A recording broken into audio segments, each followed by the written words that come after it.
at some point that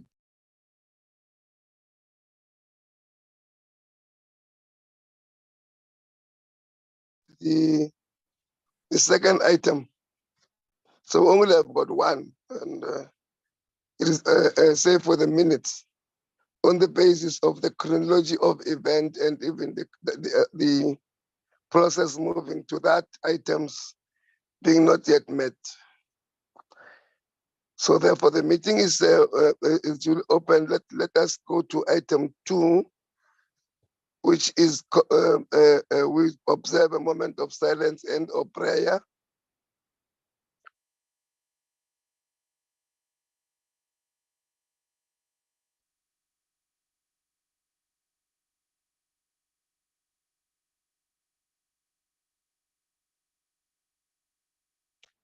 Thank you very much. The meeting is duly opened, and welcome everybody into the meeting. Apologies, Nosipo. There is no apology, Chairperson. Okay, thank you very much. We are now on item 3, which is the Auditor-General of South Africa talking to us on the findings, material irregularities that is being found on our day-to-day work. Auditor-General.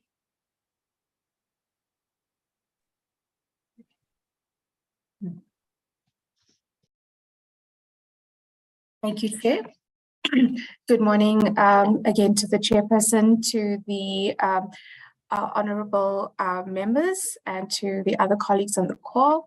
I'm introducing myself as Jolene Pillay. I'm the Senior Manager that's responsible for the audit of the water sector. Chair, I would firstly like to start by apologizing on behalf of Andre Sacheto, which is our business unit leader, as he just had another urgent matter to attend to. So I'll be taking you through the presentation together with my colleague, Tendani Mafuniswa. So the two of us will be presenting to you today. I'm going to share the presentation at this point.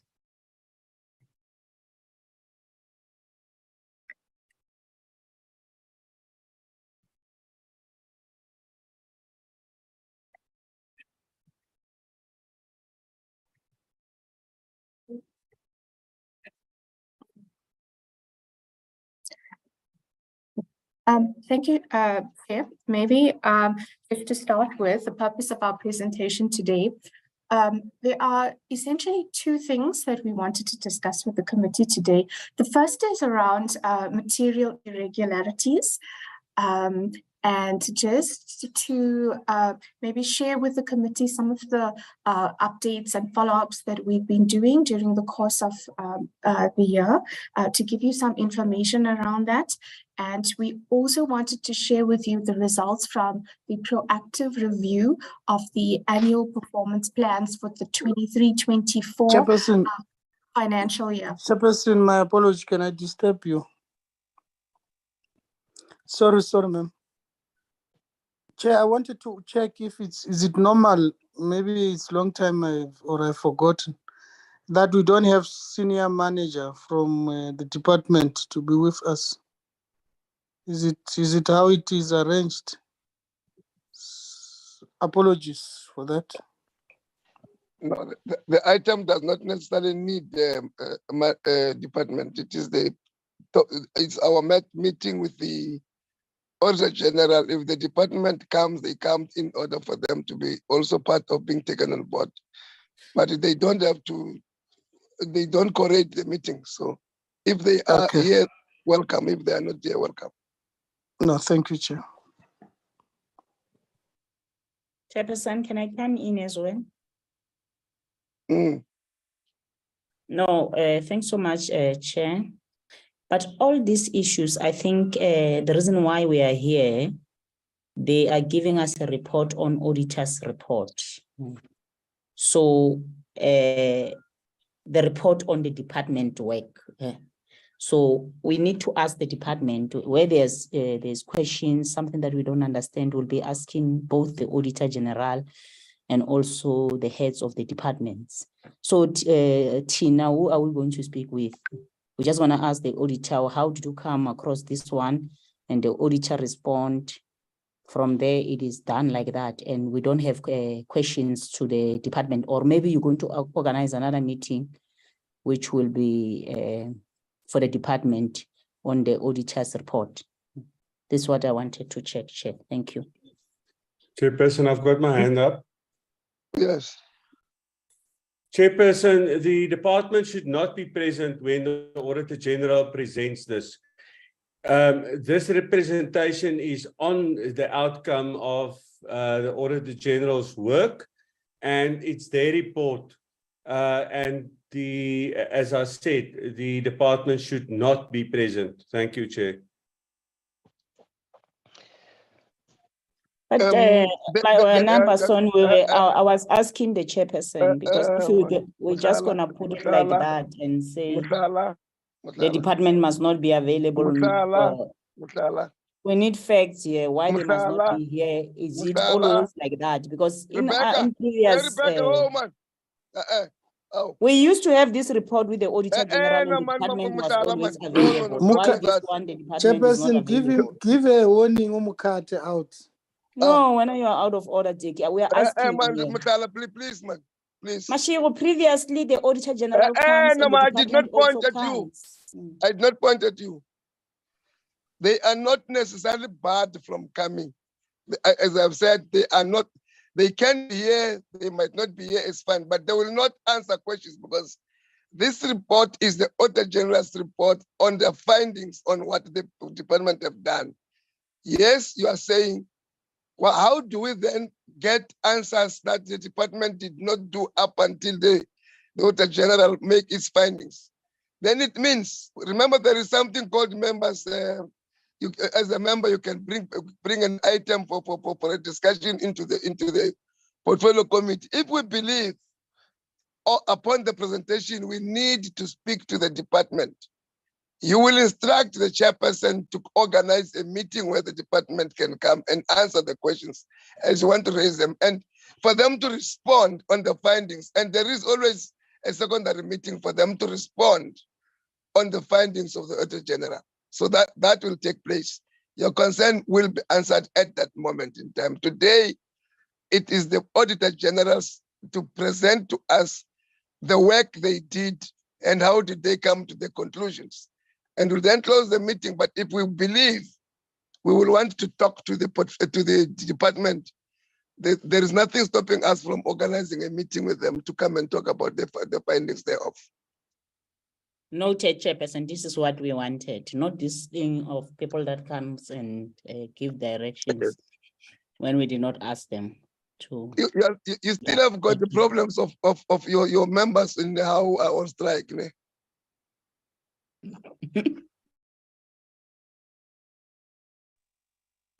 I'm sorry, Ms. Pillay. Is this now members who are disorganizing you? Thank you very much, Chair.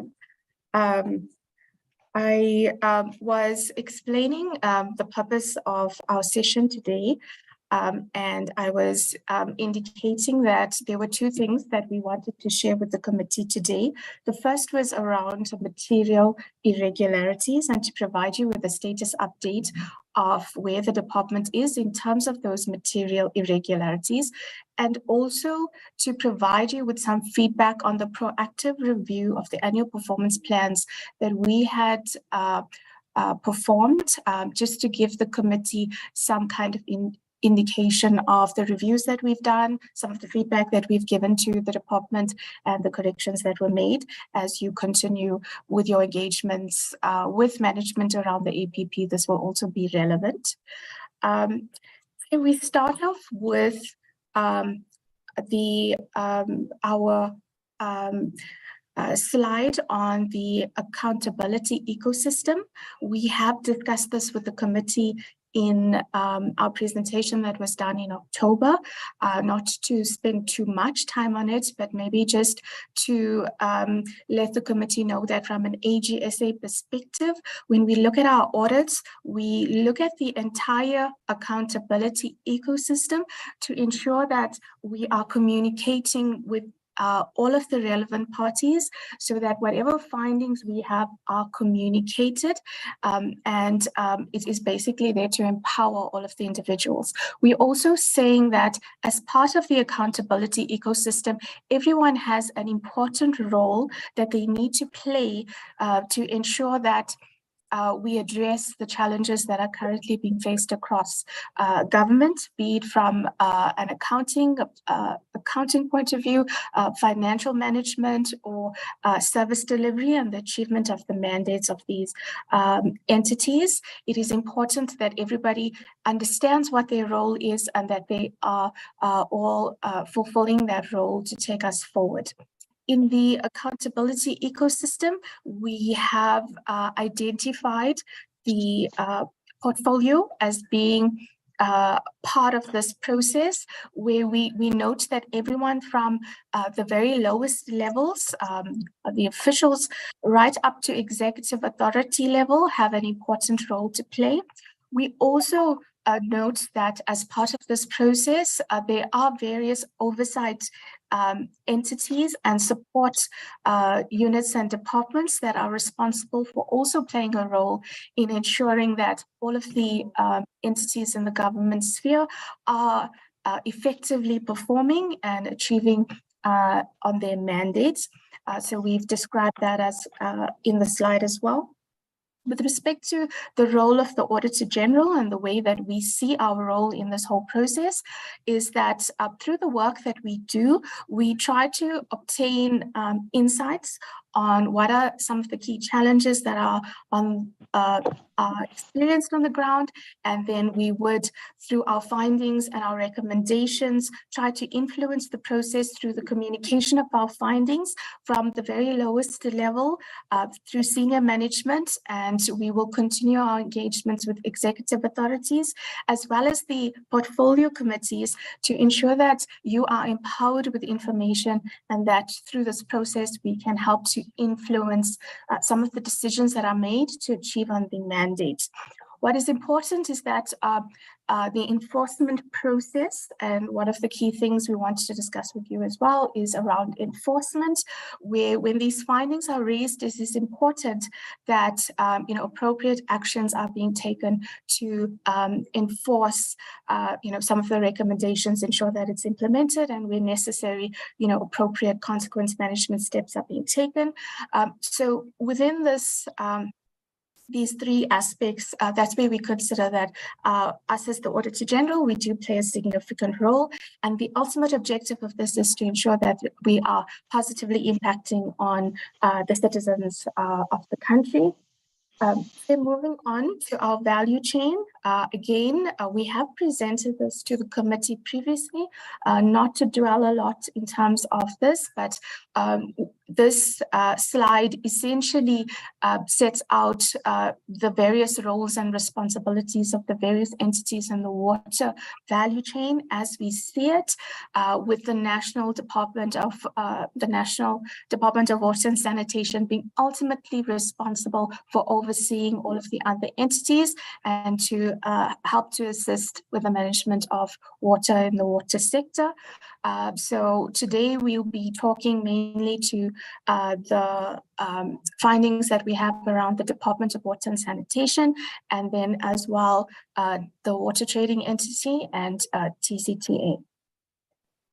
Okay, then moving on to the matter of the material irregularities.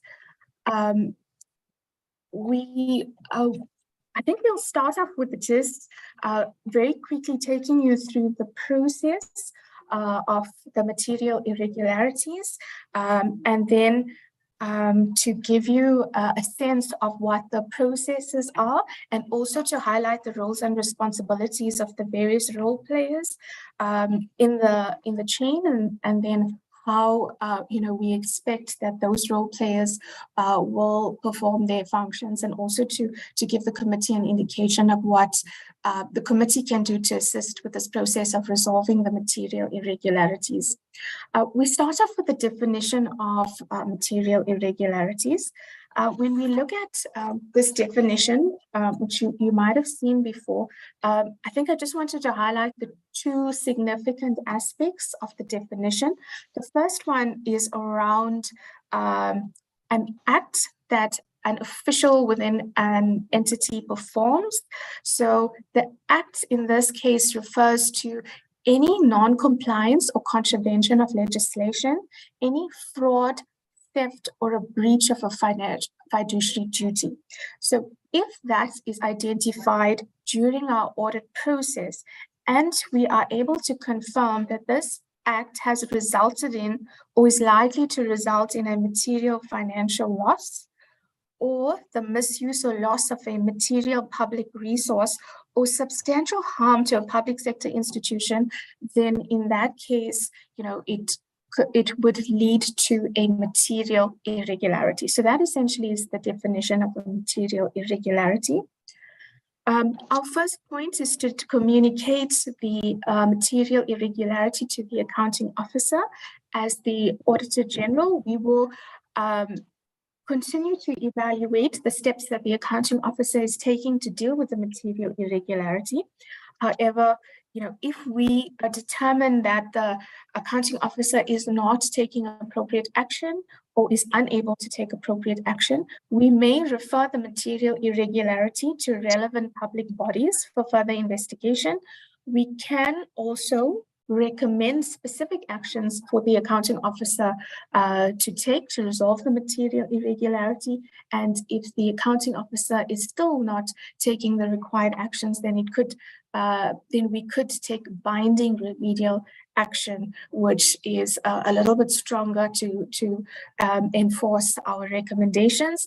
And our last step in this process is where we would issue a certificate of debt for failure to implement any remedial action if there was a financial loss involved. So that is the high level indication of what the process is in terms of material irregularities.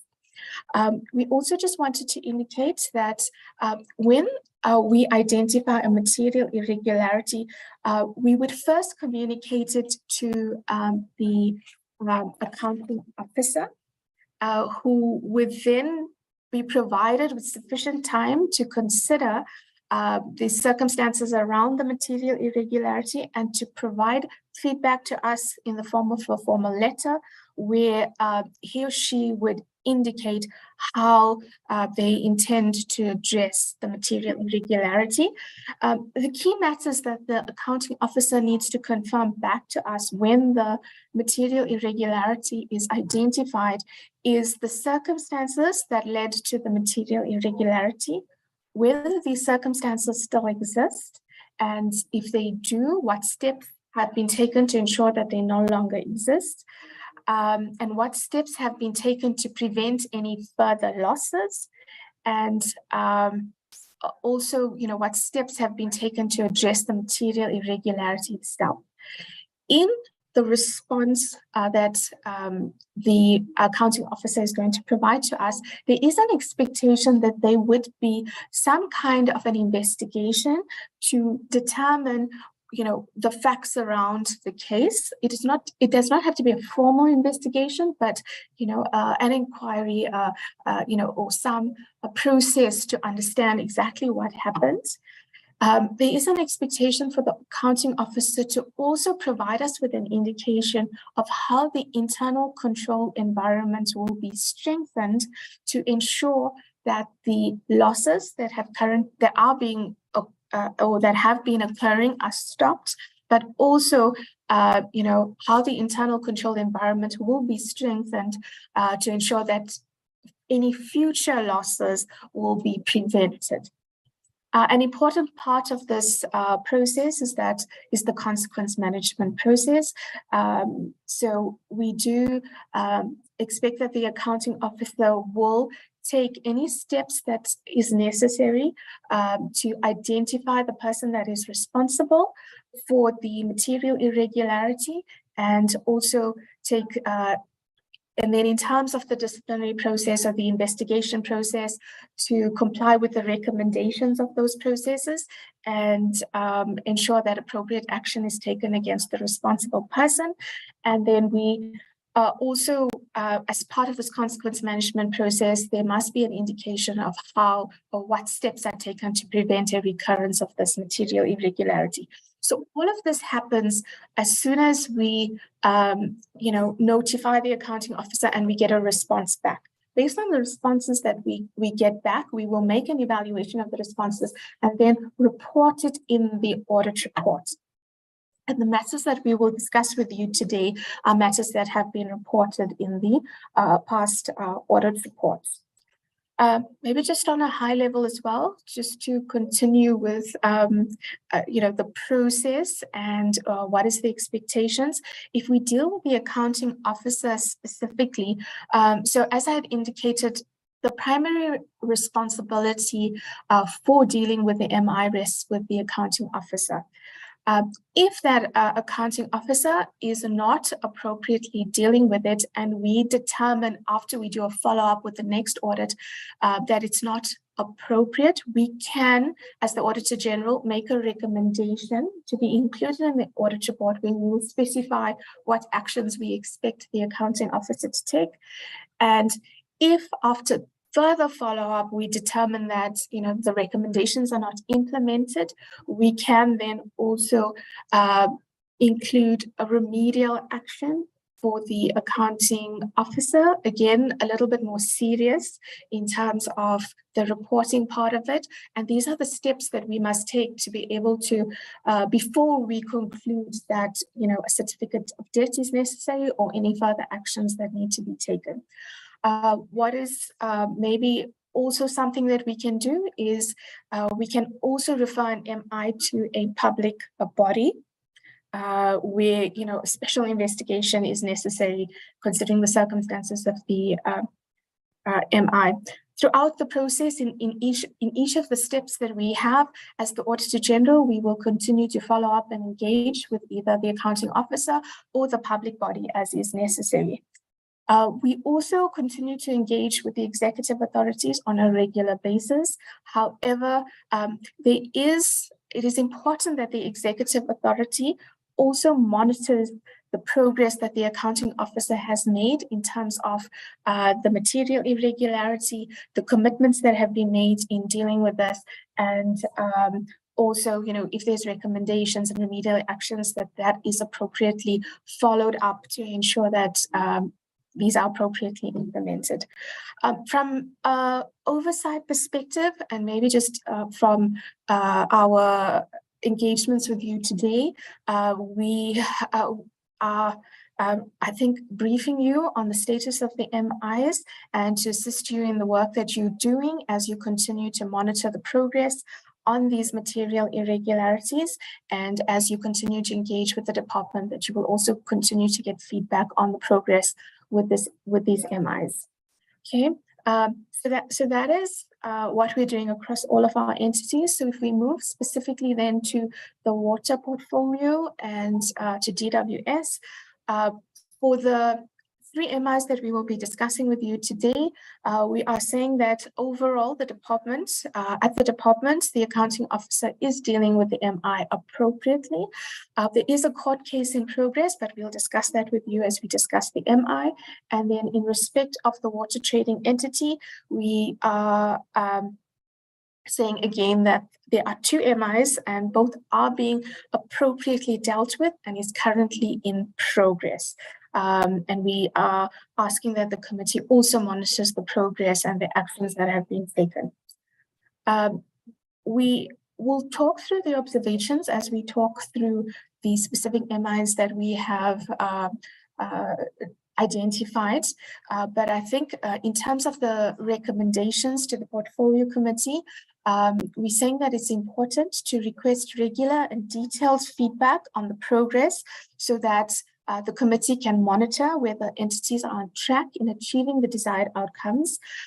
or to recover any potential losses or actual losses, that you also request the entities to provide timely, specific and regular progress reports on the implementation of effective consequent management processes. Ensure that the entities are reporting to the committee on the rectification and the improvement of internal controls that resulted in the weaknesses, and to also request the accounting officer to provide assurance on the implementation of comprehensive risk management and mitigation processes and preventative controls. I will start with the MI that has been identified at the department. We've been reporting on this for a couple of years now. It was first notified in July of 2019.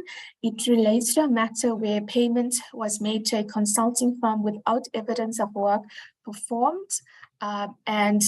This had resulted in a financial loss of 17.9 million. Our status as at February 2023, there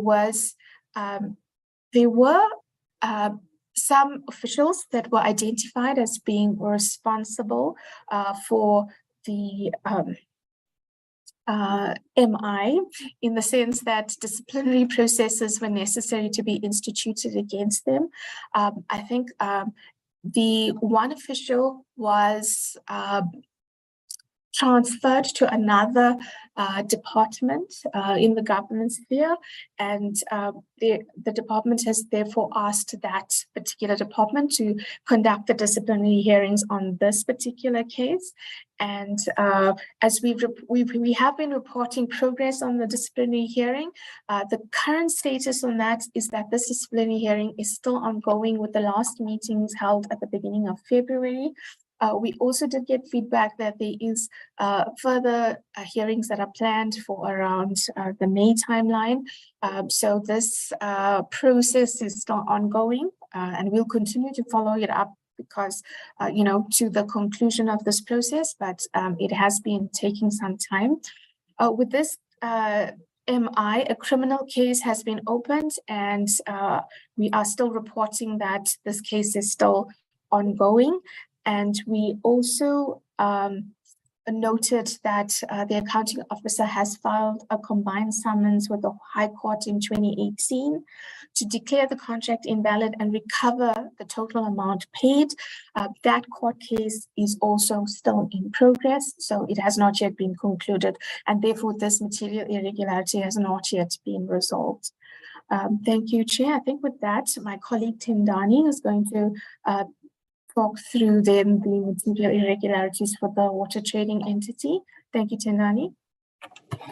Okay. Thank you, Jolene. Absheni, Honorable Chair, good morning, honorable members and my colleagues on the call. I'm Tendani Stanley Mafuniso. I'll be taking you through the water trading entity and TCTA presentations. In terms of the water trading entity, we have currently two MIs. The one MI is on payment not made within 30 days, which then resulted in interest, and the interest that was incurred is about 2.2 million. The MI was firstly notified on the 18th of July 2019, so it's a material irregularity that is coming from the prior years.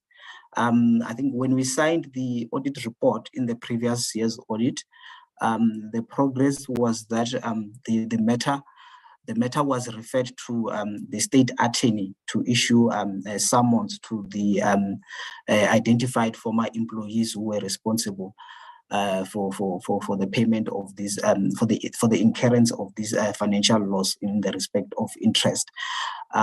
Before it was referred, there were quite a number of processes that took place wherein management commissioned an investigation into the matter. The legal representatives of the three former employees who were identified also then gave their representations in terms of this MI until the stage wherein it was then issued to the state attorney to issue summons. And I think by the 26th of July, the state attorney responded to say they were in the process of appointing an advocate.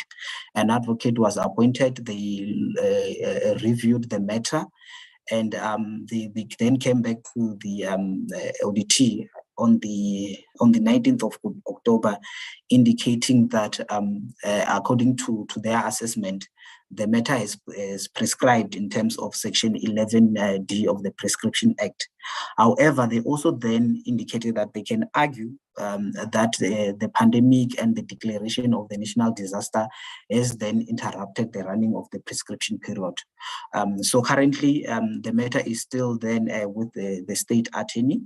I think what needs to then happen is just for the accounting officer to continuously follow up with the state attorney to ensure that those summons are then issued and the legal processes can then take place. Then the other one that we have at the water trading entity is an MI that we issued on the 8th of December 2021. It's also now a previous year's MI. It also relates to a financial loss. The loss amounted to about 39 million. This is coming from site re-establishment cost and standing time fees, wherein the entity was to procure permanent load cells for the raising of the Hazelmere Dam project. So the procurement process took a significantly long time, which then led to the contractor being idle on site for a significant amount of time, and they then incurred standing time while they were still waiting for the procurement processes to be finalized. The contract came to an end. They eventually left the site, so then they took all their equipment.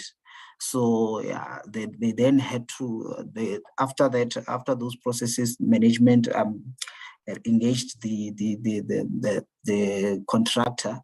They had to then come back to the site. So they had to then re-establish the site. So those were site re-establishment costs which were not necessary, and also the standing time costs that were incurred which were not necessary. So what has then since transpired ever since we issued this material irregularity is that the contractor has come back on site. The procurement of the permanent load cells has then since been made. These load cells have been installed, and I think over the weekend we actually received a practical completion certificate of the project. But yeah, so basically the project is completed, but there are some small works that still need to be finalized by the contractor, but there is a practical completion certificate that has already been given.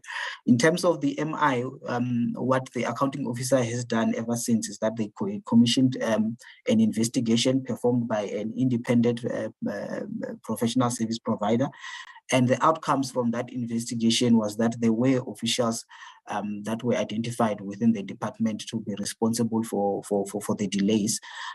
So those officials will then be, there needs to be disciplinary actions instituted against them. The investigation report indicated that to ensure that there isn't any interference in terms of the finalization of the project, the officials are to then be disciplined upon completion of the project. So now that this completion certificate has been given, management should then initiate those disciplinary processes.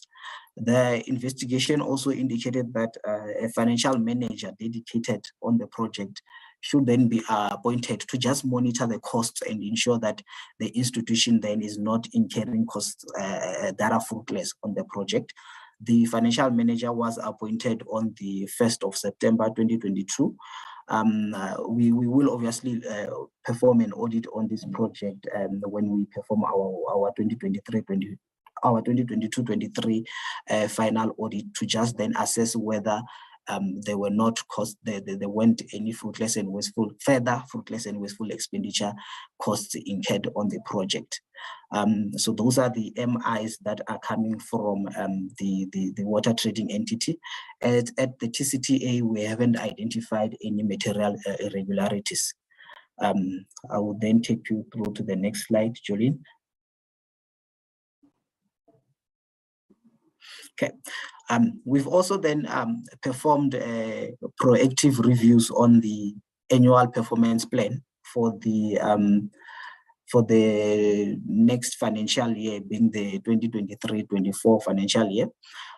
In terms of this, we also then looked at the strategic plans.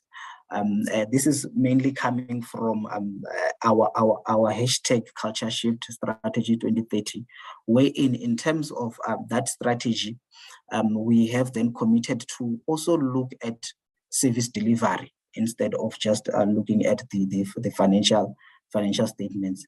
So in terms of service delivery, if we are increasing our focus on service delivery really starts from the planning process. The planning process then will be the annual performance plan and the strategic plans, or your corporate plans or shareholders compact. So we started there to say, let's look at what the auditors are planning on for the next financial years. And this process, what we were doing here is just a value add exercise, because really the owner of the process where the review of these APPs should be performed is the DPME. So ours is a value add process. We come in after DPME has performed the reviews, and we also then just perform another review on this planning documents. So in terms, the purpose of this really is just to understand the preparation and the revision process of these 5-year plans and the annual performance plan. In that understanding of the process, we also then just review the process to then just ensure to check if it's aligned to the guidelines from your National Treasury and also then guidelines from the DPME. We also determine whether our findings from the prior years were then addressed when this annual performance plan and strategic plans are drafted. We also assess the completeness and the relevance of indicators. So like I indicated, we are focusing more on service delivery. So in that, we also then need to ensure that the key areas, the core areas that the institution are mandated to deliver services on are prioritized and are included in this annual performance plan and the shareholder compacts, the strategic plans. We then also assess the measurability, relevance, and quality of the indicators. There specifically we look at the SMART criteria to say, are these indicators specific? Are these indicators measurable? Are these indicators achievable? Are these indicators time bound? And obviously then we will then provide this insight to the accounting officer. The communication with the accounting officers has already taken place in terms of the communication of audit findings that we have communicated. We also then share these insights from this process with the portfolio committee members, which is what we are doing. We did commit to this when we had a meeting with the portfolio committee chairs at our offices in the prior year. Honorable chair of this committee was also in attendance. Also important to note is that this process that we have performed will not necessarily form part of the audit conclusions for the 2022-23 audits that we are currently performing, because this is basically a review of the next year's annual performance plan and your corporate plans and shareholders compact. In terms of the findings that we have identified, we have communicated this to management. I'll just then hand over to Jolene to brief you on the findings that we have identified at the Department of Water and Sanitation. I'll come back and brief you on the findings we've identified at the TCTA. Jolene.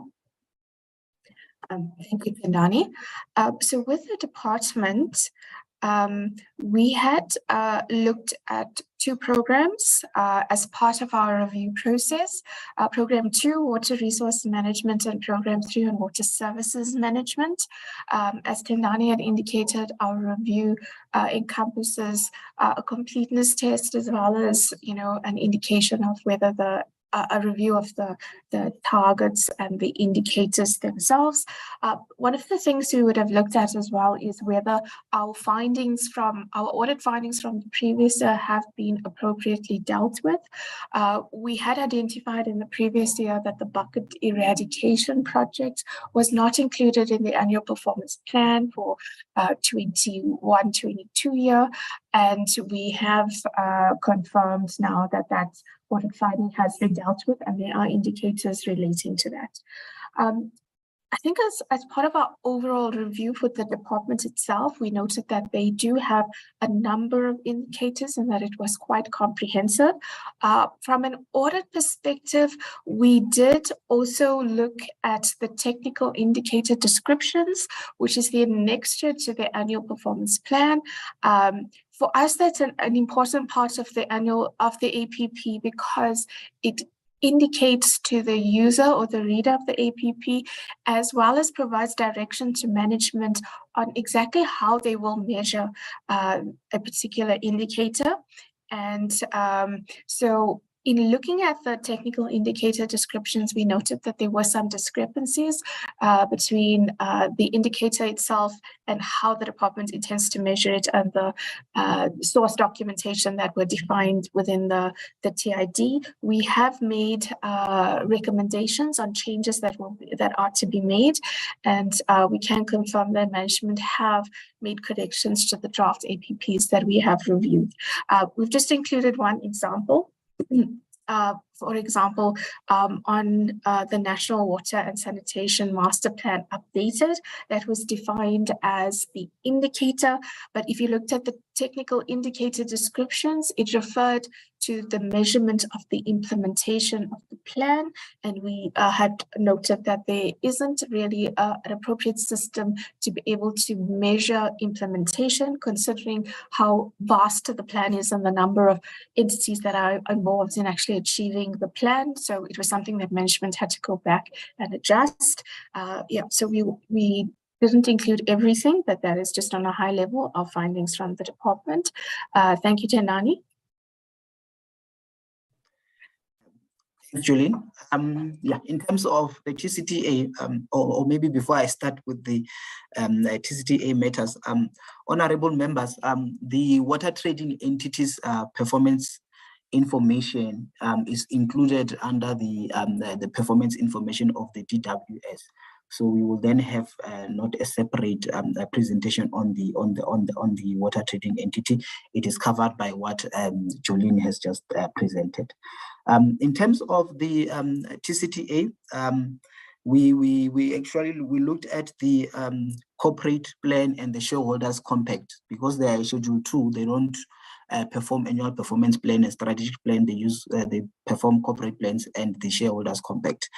Their corporate plan is coming. Their previous corporate plan is coming to an end in the current financial years. So they have currently a draft new corporate plan that we have actually looked at, covering a number of years, and we also then have looked at their shareholders compact. In terms of the objectives wherein we identified findings or inconsistencies is on the objective which relates to operating and maintaining designated assets to meet DWS requirements or specifications. This one objective we do scope in for audit, and the measures that we identified issues were related to your LHWP, which is the Lesotho Highlands Water Project.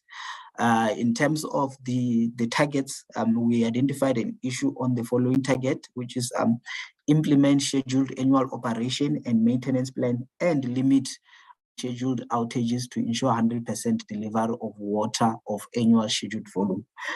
Honorable Chair and members, you would have noted how long it took me to read that annual target and the numbers of ends in that annual target. It shows that that one annual target is measuring a number of targets in one target. So we then indicated to management of the TCTA to say it's too broad. It's covering a number of issues. Can they not rather break down these measures into different measures. So we communicated this to management. Management, I think, agreed with our assessment, and they have since then broken down this into 3 different measures. The other one that we identified was related to completeness, wherein we identified that one of the indicate targets which was included in the prior year, meaning in the 2021-22 annual performance plan, is now not included in this in the corporate plan or the shareholders compact. This one related to appointment of it related to an award for PSP, professional service provider, for the preparation of the tunnel for the 2024 tunnel outage, and also repairs and maintenance on the LHWP tunnel, which is the tunnel that delivers water from Lesotho to South Africa. So it's quite a key tunnel, and if it's not prioritized to track whether the institution is on track to perform the 5-year maintenance, it may be troublesome, because if this maintenance is then not performed timeously, we may be at a risk of saying maybe then receiving water that is not so clean because of the still within the tunnel is not properly maintained. And this, the water that comes from Lesotho through that tunnel services about 60% of Gauteng residents. So it is quite key that this the maintenance indicators relating to that tunnel are prioritized. So we then requested management to include this in their shareholders compact and corporate plan, which they have then included. The other areas that we identified inconsistencies on related to an objective of maintaining the highest standard of internal control environment. This one we really did not scope in for audit, but within then we reviewed it for these purposes. The measure was read as follows: clear, legacy, irregular, fruitless, and wasteful expenditure. However, the annual target read as follows: 0% irregular and fruitless and wasteful expenditure in CAD. So you can already see that there is some sort of an inconsistency, because the measure says you want to clear legacy, fruitless and wasteful expenditure. However, your annual target says 0% irregular and fruitless and wasteful expenditure in CAD. So the target is measuring irregular expenditure that will then be incurred in the financial year, while the measure refers to legacy irregular expenditure. So there was just that disconnect. We then requested management to correct this one. The other one was an achievement of an unqualified audit opinion in the 2023-24 financial year. And target also indicated unqualified audit opinion in 23-24 financial year. I think our issue with this was that there are 2 kinds of unqualified audits. There's an unqualified audit with no findings. We normally call that a clean audit. There is an unqualified audit with findings, where maybe we've identified findings on compliance with legislation. So this one was not so clear, and the TCTA had actually received an unqualified audit opinion with findings in the audit of the 21-22 financial year. And if it could mean that, you know, if they were not so specific in this indicator, they could still receive the same opinion, which is unqualified with findings, and they could then actually tick that we have actually achieved, where else the audit opinion would have remained stagnant or unchanged. So we then just requested management to then clarify this one, to say, what do you mean when you say unqualified audit? Do you mean unqualified audit with no findings? So those are the issues that we identified during the review of the TCTA's corporate plan and shareholders compact. Like I said, we have communicated this to management, and they have then since updated the documents, and they've sent us the revised documents for our review. That brings us to the end of our presentation, Honorable Chair and members. Thank you very much. I will then hand over to you. Thank you.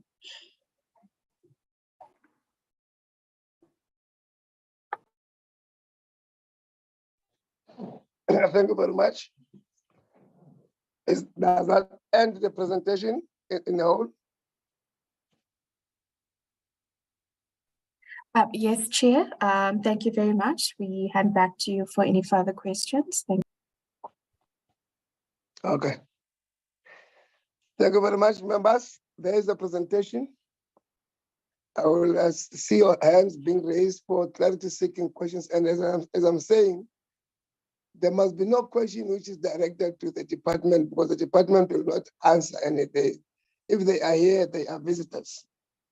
So your clarity should be on the presentation by the Auditor-General's office.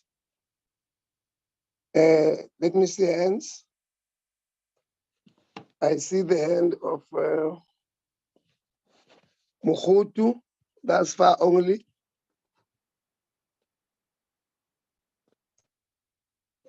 Tseke,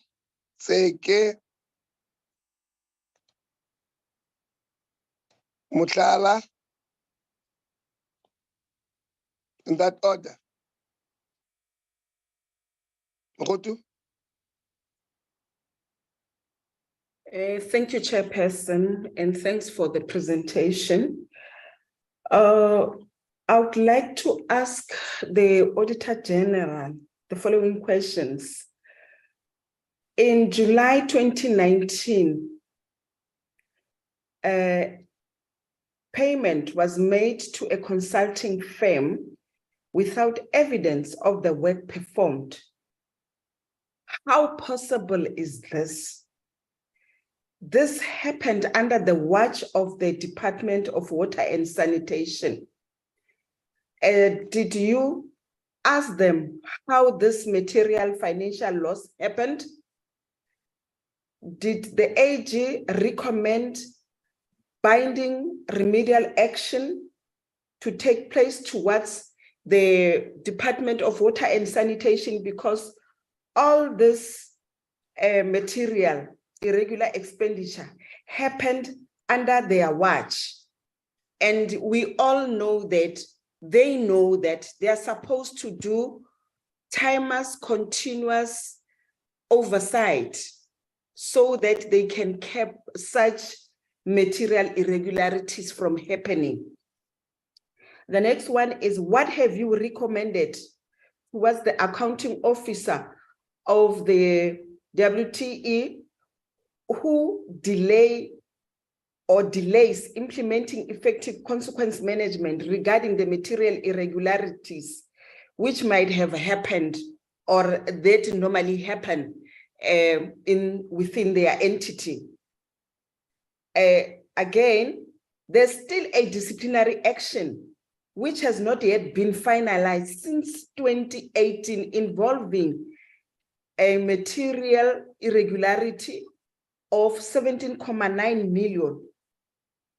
How possible is this? Because if you count the years from 2018 to now, we are almost now in the 5th year, but there's no verdict, regarding this matter. Have you required from the department, why is this case taking so long to be resolved? Have you asked them what have they done to speed up the process? What was their response, if perhaps you have asked them that question?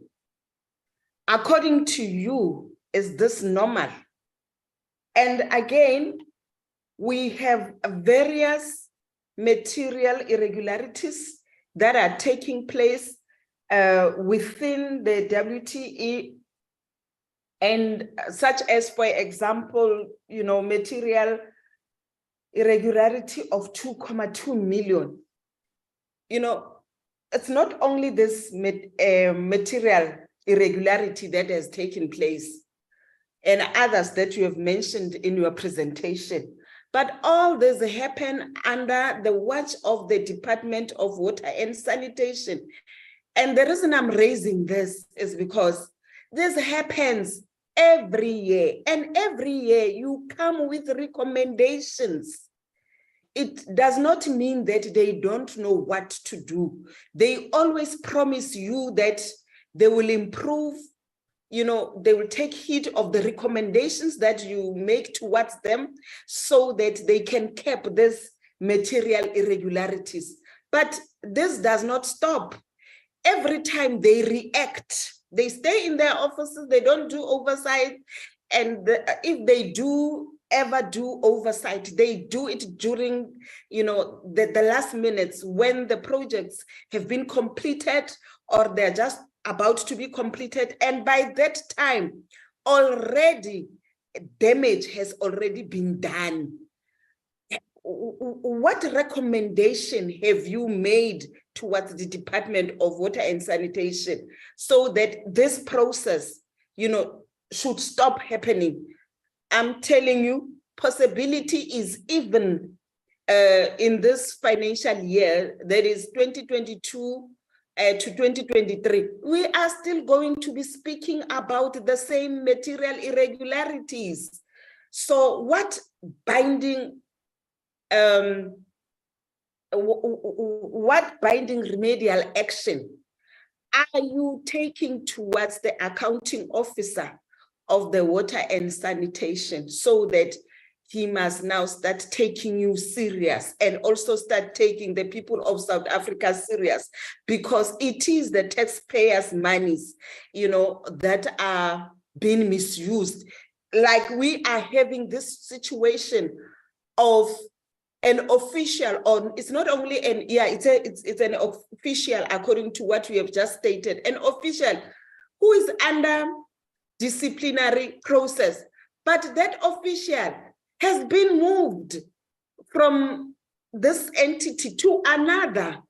And what amazes me is that now the disciplinary process must be now done by the other department where he has gone to. Something is not right. Can you please elaborate on that? Do you see this as being correct? And if it's not correct, what have you recommended? Thank you.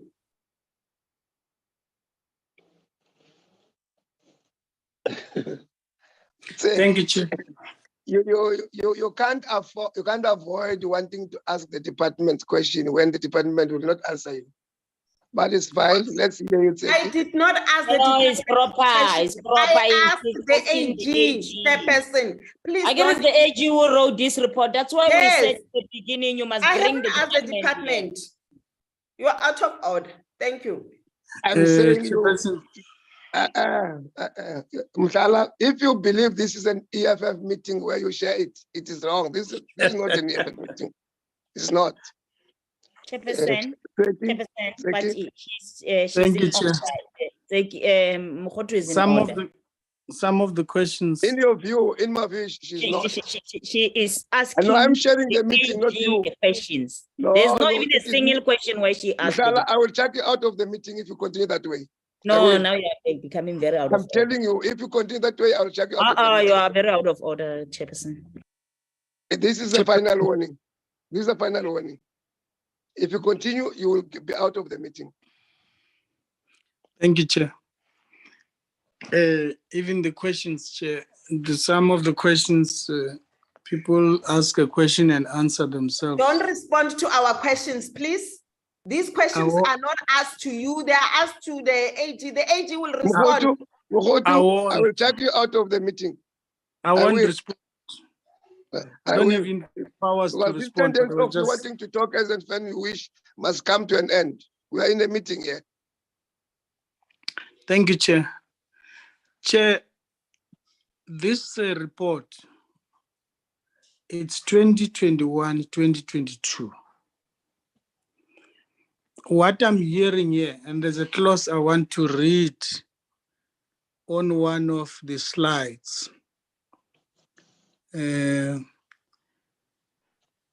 a slide I want to read that talks to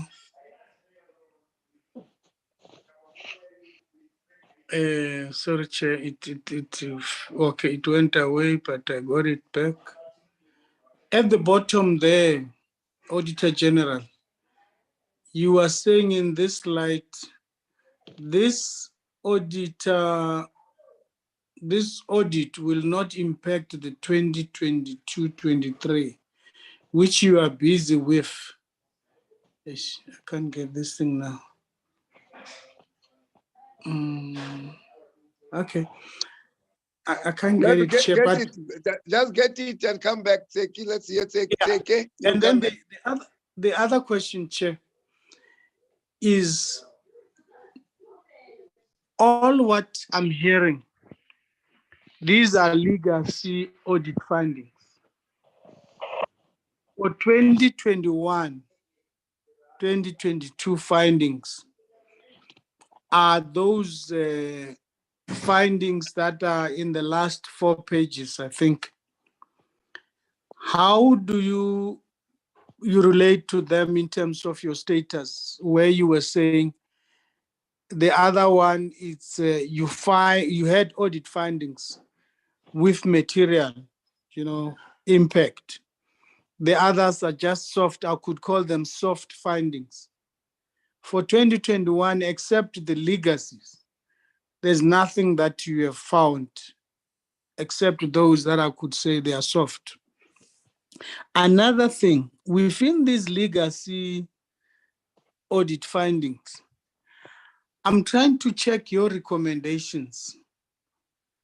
I can't find out your recommendations because you are telling us these things have taken too long, but you are not saying when do you think that the department must have resolved these matters and the like, and what should the department do in essence? I can't make sense of what you are saying except to report to us the historical impact of them. Thank you very much, Chair. Oh, yeah, here's that point, Chair.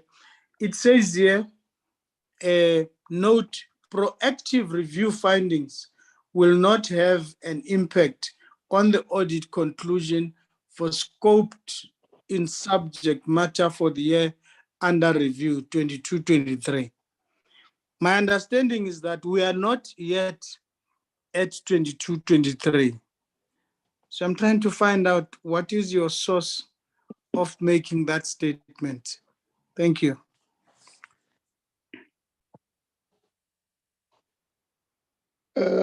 Zeke? Chair, thanks very much, and let me appreciate the presentation by the AG's office. And I want to agree with the Honorable Tseki that these are legacy material irregularities. And if you remember well, Honorable members, we have received a progress report from the department late last year, with regard to the investigations that are conducted by the department. The total number, actually there were more than this, but there were a number of investigations that were concluded, and others were still on course. And the question that we had at that time is that most of the investigations are taking time, and that was the worry that members have raised. But nonetheless, I think the AG at some point, he must also reflect the number of the material irregularities that this department had and the number of those that have been attended to. I think this will give guidance to members on what the department is doing. But I want to agree with members that these are legacy material irregularities, Chairperson. And we are continuously getting a report on how far are they in terms of the on the investigation. It's just that, government, I think it's a challenge with regard to the timeframes that all government departments are taking in finalizing their cases. But on the other side, you can blame the department, but on the other side, look, Grace is supposed to be investigated, and she decided to leave that government department and joined the other department or any other private entity. So that government department does not have powers to deal with their cases. So I think it's a challenge generally in our government department. And on the other issue, AG, just to get a clarity on the case of WTE, which happened on 8 December 2021, I think it has a mirror. You indicated that you commissioned, the department commissioned, WTE, they commissioned an external investigators, and the recommendation on that was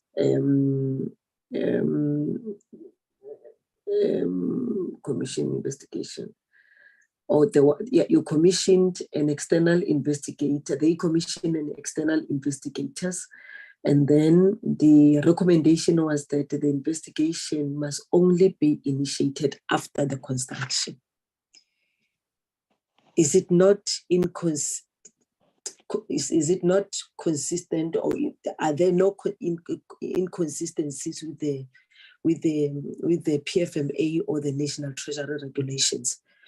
It's just a clarity that I want from your good self. Why do we want to wait for the project to be completed before taking the disciplinary actions against those officials? Thanks. Those are my questions, Chair.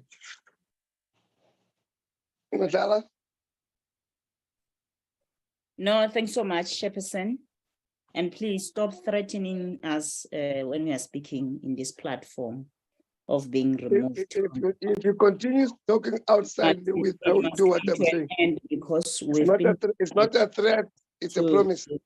To come and represent the people of South Africa here. So Mutala, it's not a threat. I will implement what I'm saying if you continue. Number one, no, you are not going to threaten us. I'm not threatening you. I'm telling you away.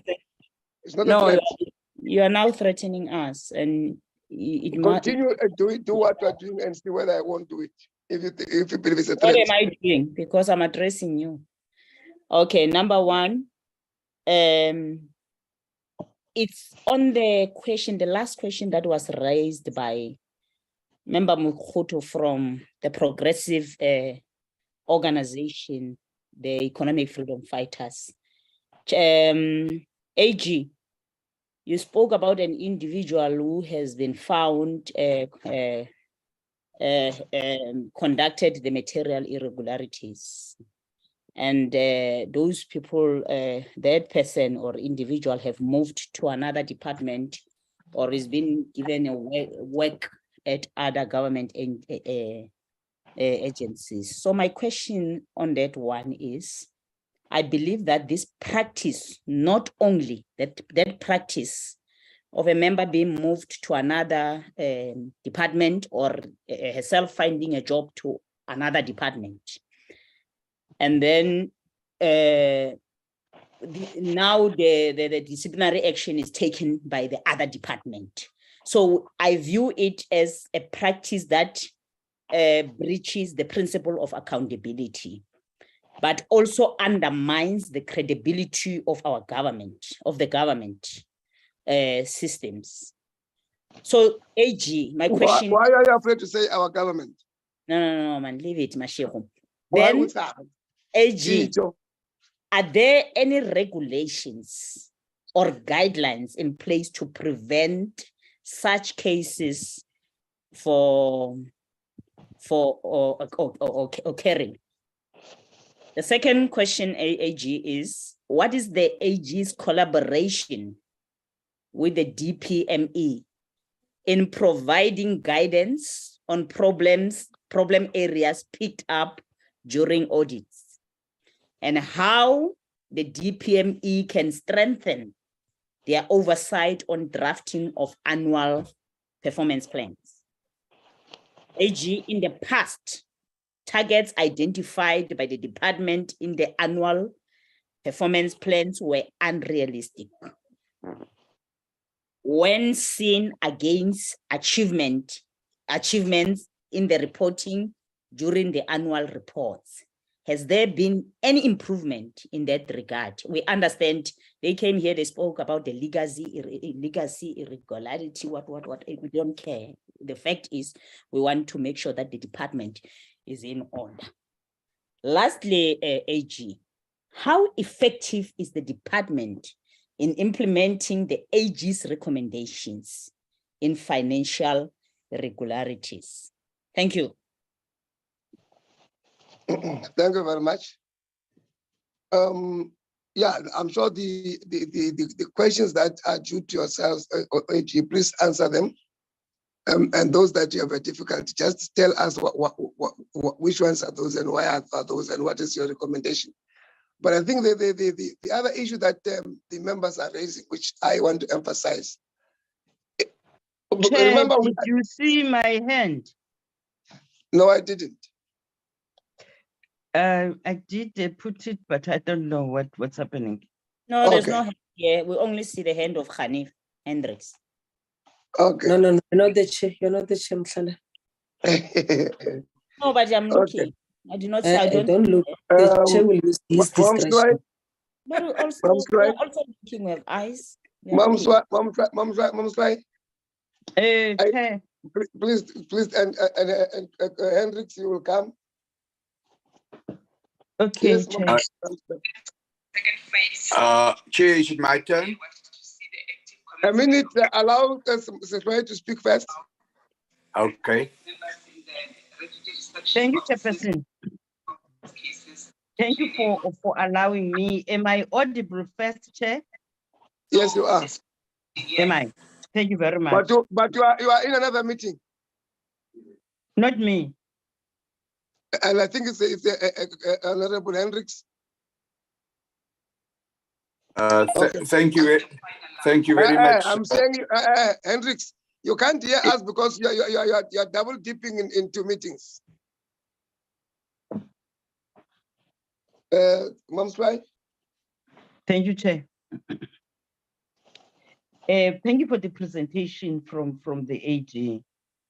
I really fully agree with the members that I say the report, it's a legacy findings, which perhaps there's nothing wrong in that, because that is going to make us to know about the response of the department in such audit findings. My first question is the clarity on when an official has an act of non-compliance, which is substantial, which is having a harm to the service delivery. Because I think AG is to ensure that the people of this country are getting their services from all departments. Your recommendations, do you believe that the department is able to correct on the basis of your recommendations to make sure that what has been an abnormal, what has been an act which has a negative effect to service delivery is corrected? Is the department, in terms of your understanding, responding positively to such? The other issue, Chair, is the issue of the internal controls. Please, Auditor General, tell us, do you believe that your findings, some of them are basically on the basis of the weakness of the internal controls? Are you able to see systematically and structurally that the department is ready to deal with the issues internally as internal controls? Are the structures, are the systems, are policies in terms of your assessment and your evaluation in the process? The last one, Chair, where you have identified, AG, a weakness or an act that is not assisting service delivery, and you propose consequence management. In your evaluation, because you are to come back and check if issues that we propose are happening. Are you getting responses that are assisting from the department? Are those being implemented? The issues that we've raised.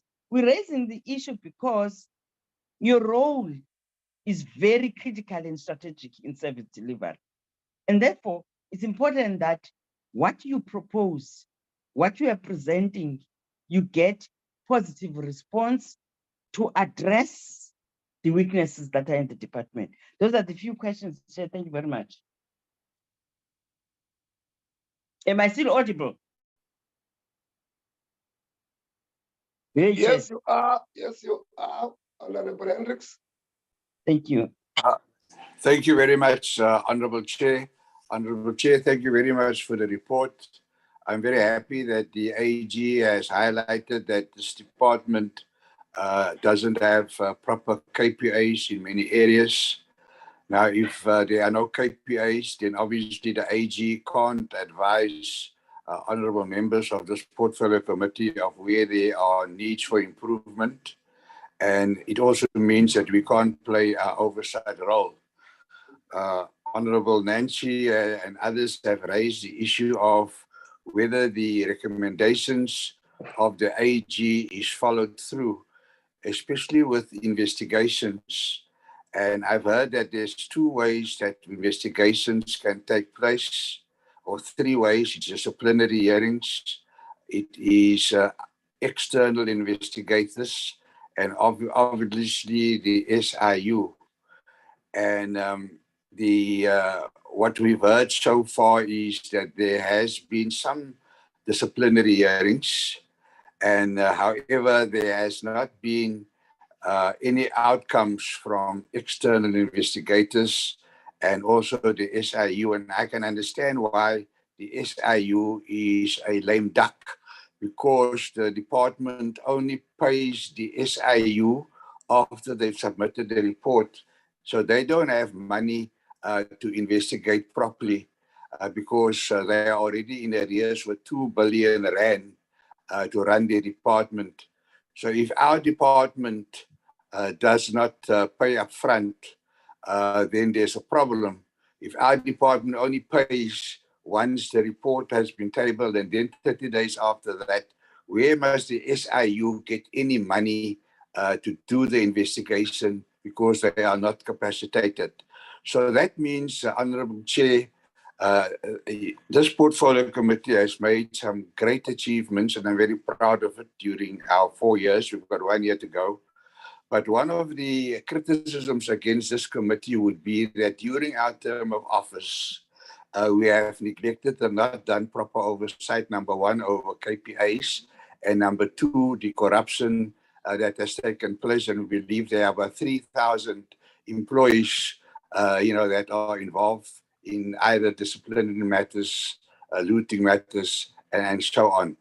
And you yourself, over the years, have indicated that ministers haven't done proper oversight. So I'm very worried that when my term of office ends and my role in this committee ends, we will be tainted in that we were also lame ducks.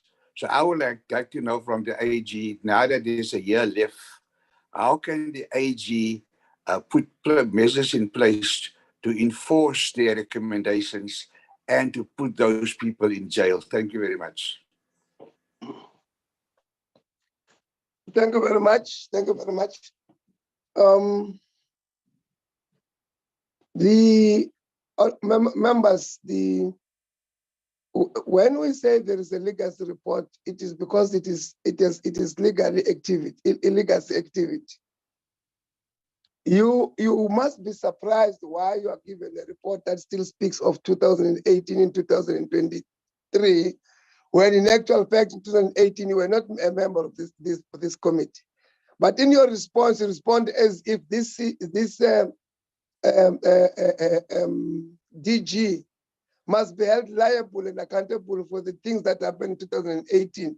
Even when the AG says to you, some of his or remedial action that he's talking about now will not have material effects to the 2022-2023, you still say, let it be, because in your view, you want somebody to answer. We are dealing with predetermined processes. A predetermined process is that you are given a job to do and you are told to finish by when. If you did not finish, but at the time of assessment, at the end of that term, it is predetermined that you did not meet it, or you did. If you did not, you must take the flap. And my view is that indeed, if you look into the MIs that they're talking about, it is said that there are no new material defects that is here, save for the Ligas one, of course, of 2018 to the 2019, 2020, or even 2020, 2021. It can be correct that we have not done anything, Honorable Hendricks. When we get our legacy report, it told us about more than 1,000 people who were, the CEO was acting, the HOD was acting, the DG was acting. There was just an acting people in this department. And people, there was even a disciplinary committee which was led by former member, Honorable Susan Shabangu, who gave us a report on the processes of disciplinary hearings.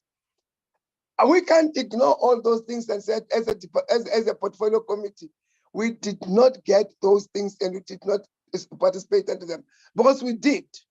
Of course, the process is taking long. And I think some of you have been shop-swatted at your workplace. You will know if employees are seeing that they are at the wrong, they will bring all material defects of wanting to delay the process, most especially when they are suspended with pay. But I think what we need to ask is that the Auditor-General and the department need to, for instance, the issue of somebody being charged by this department and then getting employed in the other department, I'm sure that can be avoided in a very serious way. It is like you're blacklisting this person not to get any employment in any department. I'm sure that can be done. Why is it not done at AG?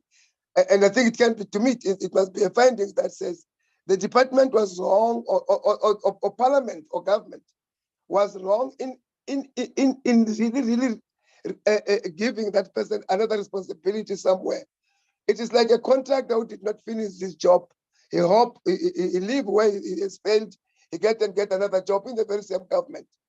It does not make sense to anyone, even to a child who is still at school. But otherwise, there is progress, there is light at the end of the tunnel in the Auditor-General's work, of course, because it can predeterminedly tell us where we are going. Where we are still lacking, I think we need to hop up, and it will help us to move forward. But I think the members, Auditor-General, are asking questions that must empower them, that as and when we meet with the department, we can ask with a clear-cut understanding. So please answer them in a manner that it will empower them to be ready to ask these questions with the knowledge that it has been answered by yourselves, and you have given clarity on how did you come to certain views and why did you not come to another views. Because it will not help us to go to the department and you still complain as if we did not meet with you when we did. Thank you very much, Auditor-General. We are in your hands. Chairperson, I've raised my hand. No, we are now on the Auditor-General's response. Chairperson, I've raised my hand. Can you We are please now on the allow me to Auditor-General's speak? We are now. But you were addressing us. You were putting words into our mouths. And then the AG did not want to respond on his behalf. Mukutu, I gave you a warning last. I did. If I'm not closing the meeting, we are saying that the Auditor-General can answer. Mama, you are very out of order. You must stop responding to our questions. You must allow the AG to respond. You said you have brought the AG here. And you're going to threaten us there by being removed. Remove us, Mus. This is what you wanted to do. No, people remove Mushala. No, man, remove me. I don't care, man. This is what you are doing, man. You are very out of order. Very out of order. You can't be treating us like we are Nosipho, I'm giving stepchildren in this instruction. committee. Nosipho, I'm giving instruction. Okay, Chairperson, I'm listening. She's Okay. out, Chair. She's out. Can Okay, you continue? that's fine. Auditor General?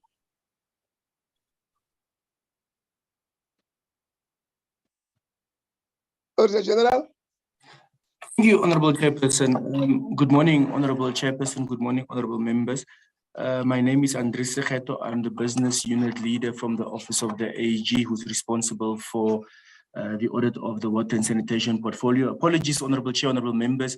I heard Chairperson Stern warning. I was also double dipping a bit. I tried to set off one meeting on the other side so that I could join this one. So I do apologize for having missed the opening of this particular session. I thought I would join as you are doing your opening. Once you are done with your opening, that I would also be done with my opening and then join the meeting. So I do apologize for that, Chair. Chair, but I did listen to the presentation by my colleagues and then also the questions from our side, Honorable Chair. I'll take my guidance and my support from you in terms of the questions. We would like to respond as many as possible of the questions, but we're also mindful that a lot of the questions, Honorable Chair, would be for the response of the department, but we'll take our guidance from yourself as the chairperson of the committee, Honorable Chair. And then, Honorable Chair, I'll start with the questions. Some of the questions, Honorable Chair, I think if you would have also noted and listened to the members, some of the questions are related, and some of them, if you explain the one process, you'll pick up that it also addresses maybe a particular aspect of a question if we deal with that particular process. So I hope the committee will also indulge me when I respond to the questions, that I give the background and I give the explanation of the process, and somewhere in that process you'll see maybe it then responds to about 2 or 3 of the issues or themes that would have been picked up as part of the question. So I hope that the committee will indulge me in that, Honorable Chair, through you. Then, Honorable Chair, maybe let me start off by responding to the burning issue. There seems to be an issue around 2 matters. The first theme that I pick up is around the successful implementation of recommendations generally, and also insofar as it relates to the MI process by the department. And then also there seems to be an issue with regard to the timing of the findings that have been raised. So, Honorable Chairperson, from our side as the Office of the AG, we were asked specifically, but you also tried to assist us in responding to that. We are going to express a view to say, yes, there might be still some work that requires improvement overall in the status of the internal controls of the department and the portfolio. That's the department and the WTE. But generally, that there has been improvement in this regard. Since the appointment of the Director General as well as the CFO, the stability has also assisted. That will also assist and join in with the question that was asked with regard to the disciplinary hearings and why some of them take so long. That question, Honorable Chair, also had 2 aspects or elements attached to it. The first one was on the general status of the disciplinary processes. Honorable Chair, insofar as a general status of disciplinaries are concerned, you are quite right, Honorable Chair. If you consider the department and this particular portfolio has some of the highest balances of irregular expenditure in government, it therefore becomes important that you are seen to actively be taking charge of the situation and effecting consequence management.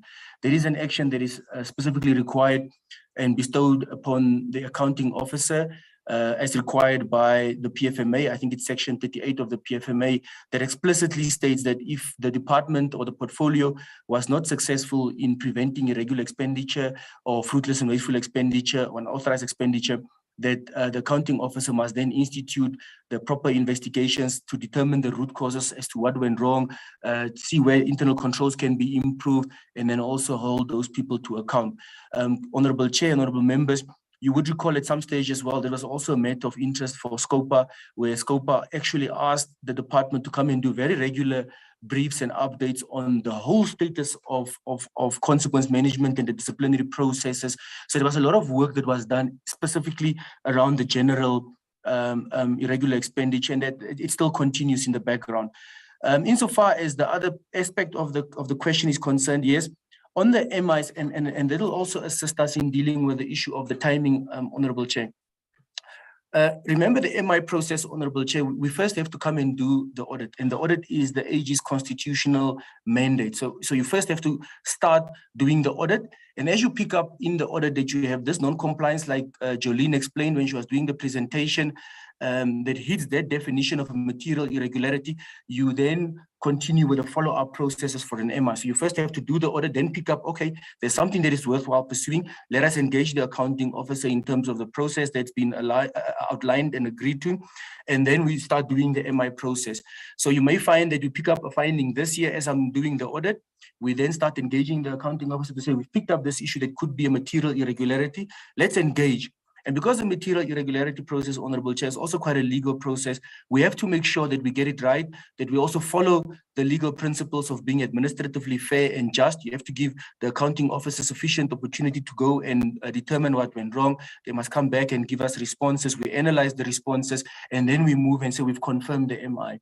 Once we have confirmed the MI, we then issue that notification to the accounting officer. The accounting officer, again, has a number of days to respond. Chairperson, can you ask that is You are out of order, Tseki. You have interrupted the AG. Can you please ask that is You to out answer of the order, Tseki. No, but Tseki, Mukhuti is right, you are wrong. Okay, how do you want to direct the AG to answer you when he's still answering? Allow him to answer. If he did not answer you properly, you can make a follow-up. Let's continue, Auditor-General. Thank you, Chair. So, Chair, I do apologize for that. What I was trying to do, Chair, is to give the background because, like I said, we seem to be saying there's legacy findings, and we are explaining that it's a legal process and that it is informed by the audit process. And therefore, because you have to make sure that you follow due diligence and due processes, it might take time and spill over.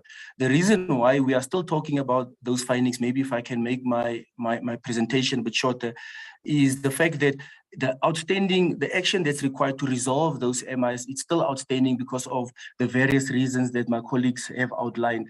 And on that basis, Honorable Chair and Honorable Members, you then find that we're talking about those findings in the presentation. Like I mentioned, we have to first do the audit. So you may find, Honorable Chair, Honorable Members, that last year, based on the audit we did for 2021, 2022, there might be some of those matters that we are following up with the accounting officer, but we cannot share them with the Honorable Members at this stage because we have to finalize and we have to make sure that we also comply with the legal processes. And only once those have been confirmed or not confirmed, will we come back and brief the committee on those things. And hence you see the timing difference.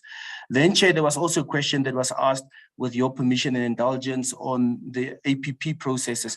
Honorable Chair, Honorable Members, you would recall that one of the members also mentioned it. When we do the audit, we first come in, but you have to first transact as the department. So sometimes the audits are retrospective. So this issue of the proactive reviews assist us in identifying those issues on the draft documentation that would be submitted to the Office of the AG. We then give the portfolios or the institutions the opportunity to correct those APPs. So what it means is whatever we found as part of this process will not result in material findings in the next year when we do the actual audit of the 2022-23 audit year, because they would have already corrected the APPs and the findings that we would have given them once they come to Parliament. Remember, they're going to come for the budget vote processes in May this year or around about that time. And when they come, they will come and present the updated APP, which will then have incorporated all the adjustments. So the APP that will be the formal document that's signed off will not have any material errors, and therefore will not have material findings when we come and do the audit of the 2022-23 financial year. I think that's what that clause was trying to explain to the members, to say, we are telling you what went wrong, what they updated. So it's for your benefit when you do your budget vote approvals in your budget vote processes. But insofar as it relates to the actual audit that we will still come in and do, they will not have the material findings because obviously they would have already corrected the formalized and signed off document in that regard. I hope that is clear, Honorable Chair. Honorable Chair, there was also a question that was asked on the status of the internal controls and whether the institutions are implementing the recommendations issued by the Office of the AG.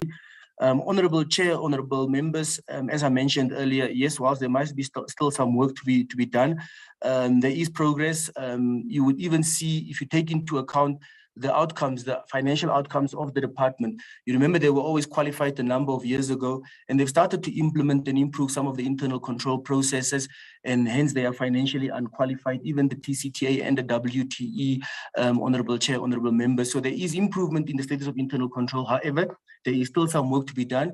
And whenever you are on the fence, it's always easy if you miss something that you might fall back to unfavorable audit outcomes. So it's important that the accounting officer and the officials make sure that they implement and maintain those control improvements that they have been implementing over the past or recent while. So generally there is a general sense of improvement. However, Honorable Chair, like I said, Honorable Members, through you, Honorable Chair, there is still room for improvement. Hence, we still have some findings that we are engaging the portfolio committee on, where the department and the officials can still improve. Some of those findings, Honorable Chair, the ones like we've discussed in terms of the material irregularity, because the department implements projects and they spend quite a lot of money in terms of infrastructure, the balances and the projects are quite significant in material projects.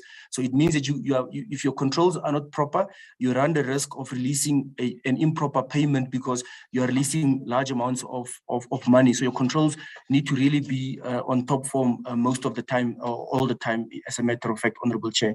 So I think that's the status I can give in terms of the internal control.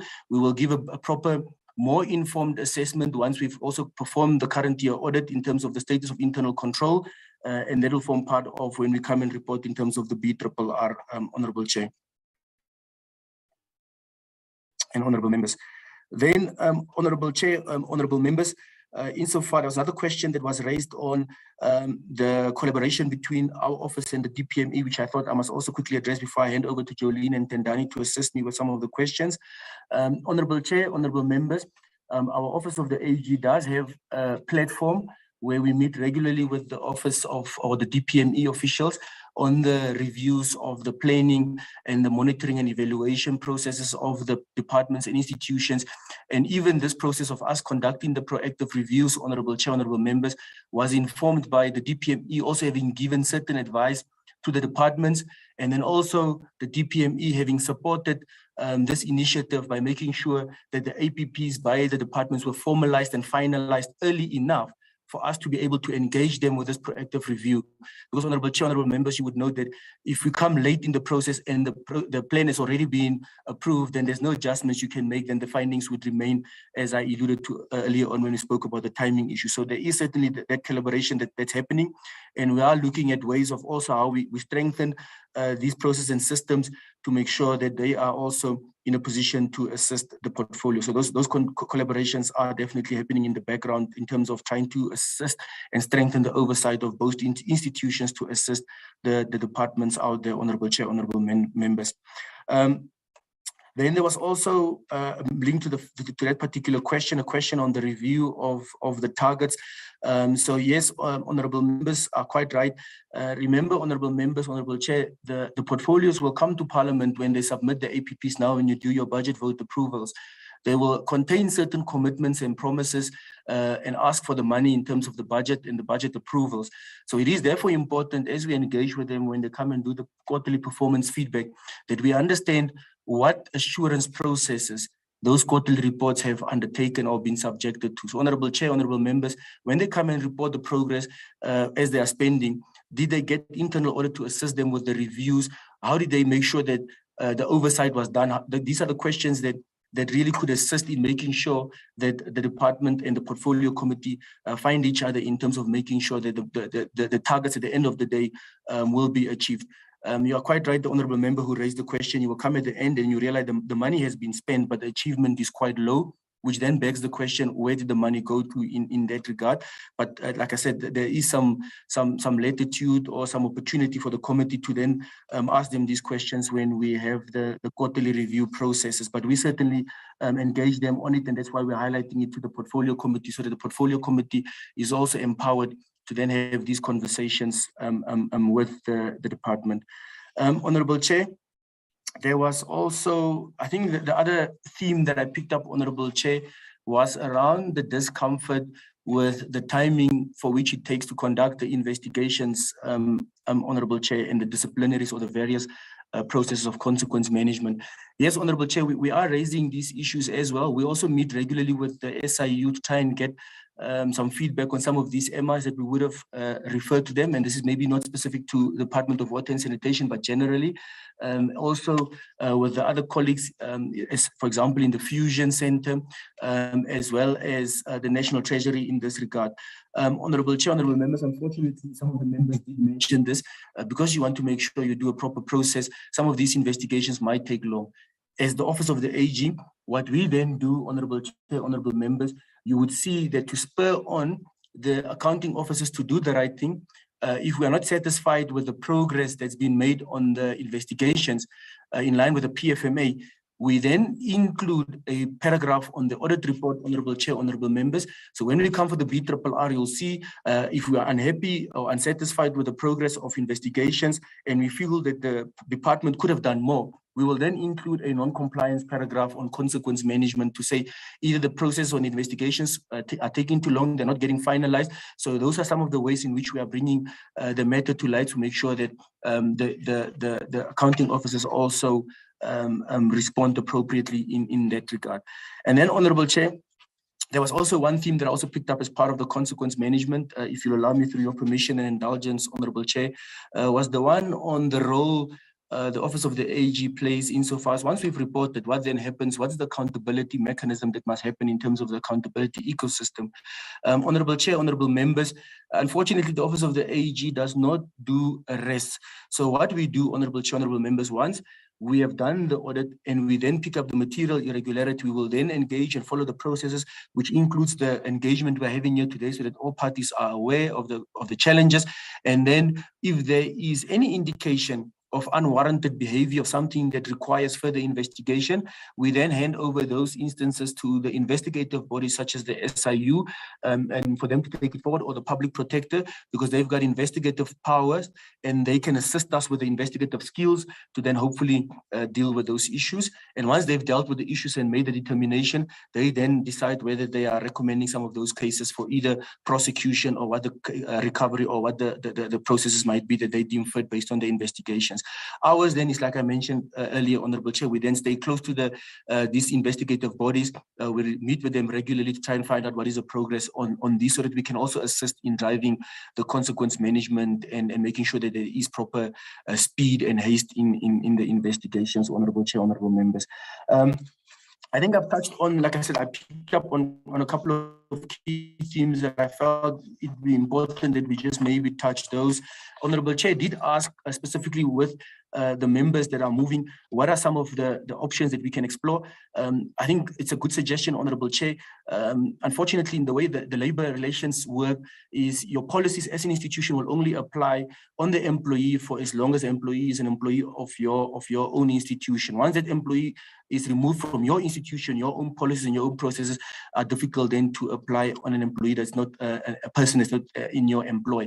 So those are some of the legal challenges, but certainly there is some scope to consider, for example, like the central supplier database of the National Treasury, where delinquent service providers, if you are not fulfilling your commitments in terms of a contract, that you can then be logged on their database and everybody will know that they're not allowed to use you in that regard.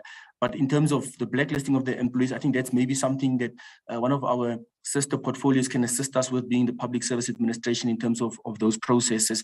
But from our side, we certainly do just follow it up in terms of making sure the accounting officer notifies whoever they need to notify in terms of their own processes. Unfortunately, the PFMA says it's the accounting officer that's responsible, so our dealings are mostly limited to that of the accounting officer. Then, Honorable Chair, there were also specific questions around the MIs. One of the first members asked how this MI happened, what were some of the actions and the remedial actions and the consequence management. With your permission, Honorable Chair, I'm going to ask Jolene and Tendani to also maybe just assist me in some of the matters that I may not have touched on, so that we can make sure that all the members' concerns have been addressed sufficiently. Thank you, Honorable Chair. Thank you, Honorable Members. Jolene, Tendani, please feel free. Thank you, Andres. Thank you, Chair. I will talk to the material irregularity identified at the department. I think the question was around, what had happened initially, what was the progress since, and when do we get to a point where there's binding remedial action? So with this MI that was reported to the accounting officer in 2019, as part of the investigation process, there were essentially 3 courses of action that was determined by the department to be relevant in the circumstances. The first was around the disciplinary action. The second was reporting the case to SAPS. And the third was bringing a court action against the service provider with the intention to recover the funds that were paid over without the services being rendered. At the time that we issued the notification, we did get responses from the accounting officer, and we did evaluate those. As part of the evaluation process, we had also looked at the internal control environment and assessed what actions the accounting officer had taken to address the internal control issues, and at that time we had also determined that the steps taken to address the internal control issues were appropriate, noting that through our audit process we also did not identify any further issues relating to this. With each financial year, we have been assessing the actions that management have been taking, and I think with this particular matter, the court case and the SAPS criminal proceedings were outside the control of the department. However, it is something that would normally take a long time to get resolved. However, having said that, it is something that we will continue to evaluate and continue to follow up and report on until we can get a resolution on that matter. And similarly with the disciplinary hearing, we have been following up. We have been asking the department, what are they doing? We're trying to report the matter, and we're hoping that some resolution would happen as we try to conclude on this matter, and before we report on the next audit report, that there would be some resolution. So from our side, we will continue to evaluate, and with the next audit report, we will then consider whether it's necessary to make any recommendations in this respect. Thank you, Chair. I'll maybe ask Tendani if he would like to add anything in addition. Thanks.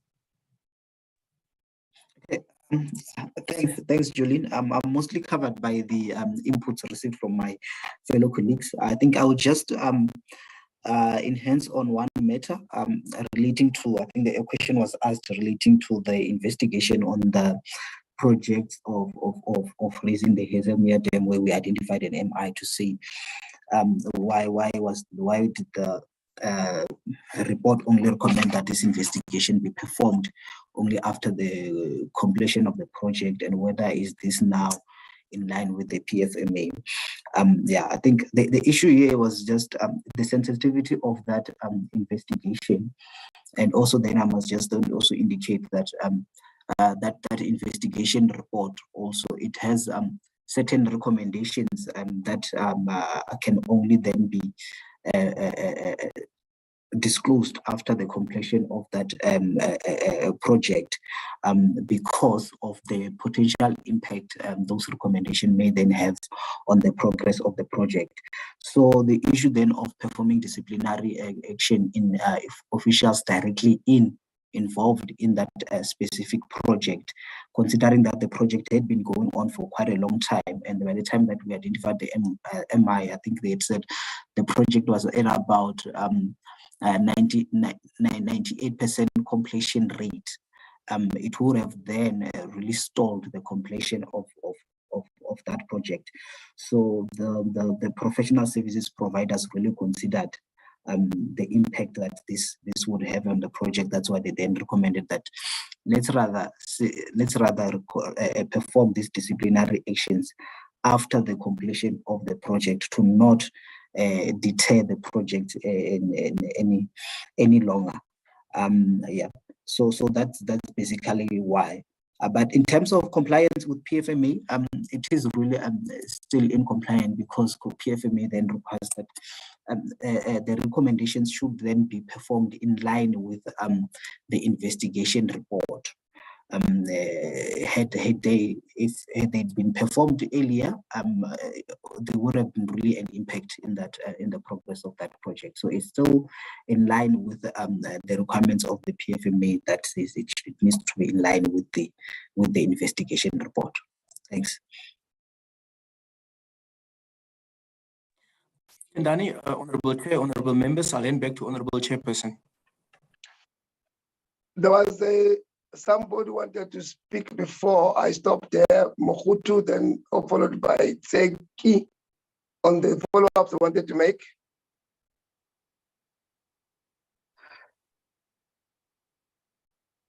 Mohutu. Chairperson, I think I've been answered, even though I'm not satisfied with the answer. Okay, let me just, make a follow-up. One of the questions that I asked is, because the Department of Water and Sanitation is not proactive in doing their oversight to avoid material irregularities. What is it that the AG can recommend to ensure that the Department of Water and Sanitation does not repeat, delaying, doing, continuous, timelessly oversight? Because if they can do their work properly, I'm hoping or thinking that we won't be talking anymore about these huge amount of material irregularities, because at the end of the day, taxpayers' money is wasted. But the AG did not answer directly that question.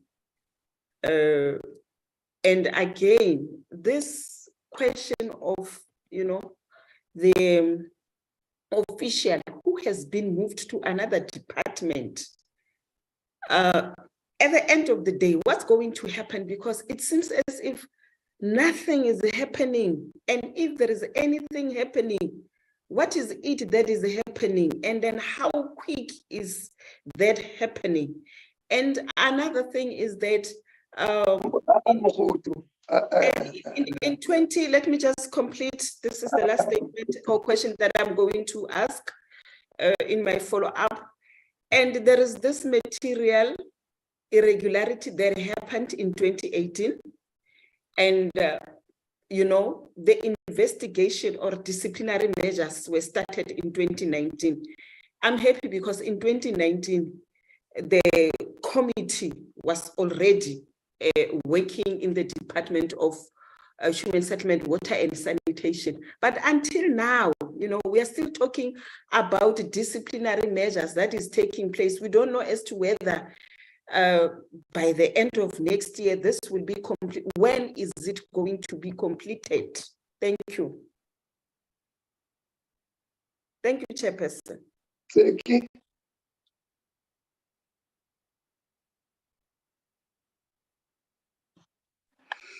No, Chair, no question. Oh, okay. AG, is there anything you want to give us answers to what Mohutu is raising? Thank you, Chair. Thank you for the clarification. I actually did pick it up, the question. Thanks, Chair. Thanks for the reminder, Honorable Member. Through you, Honorable Chair, Honorable Members, the recommendation we made to the department is also contained in the BRRR slides we shared with the portfolio committee last year.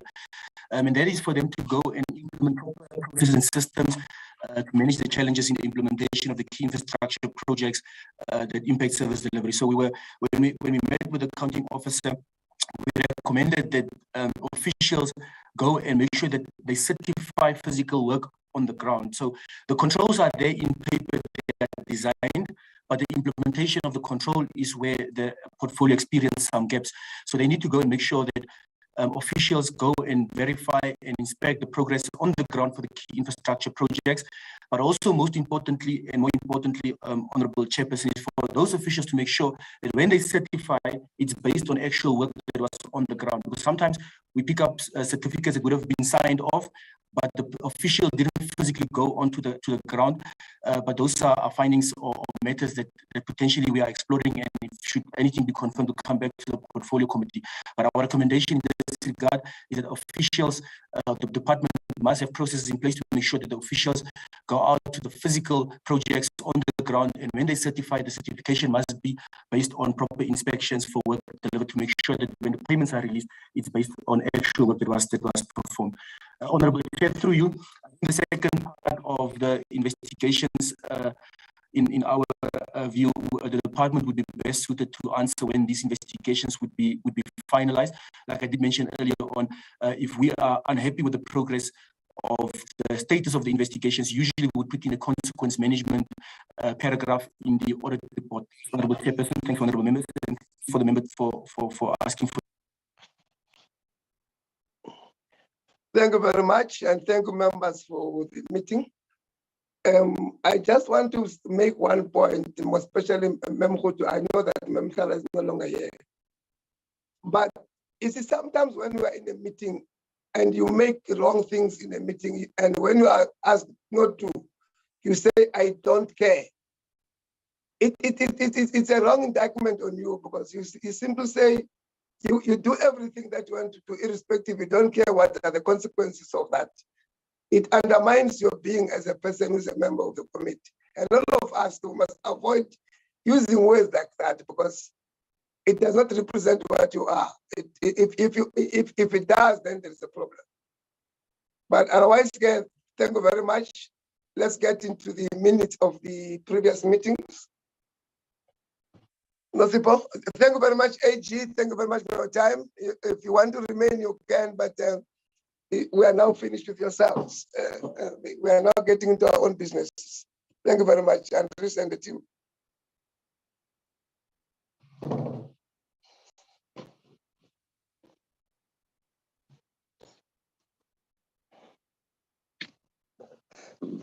The minutes before us is the minutes of the 24th of February 2023. There it is started at 9. I am Nosipo. Okay. Page 1. It's just attendance is there. Slide through, Nosipo.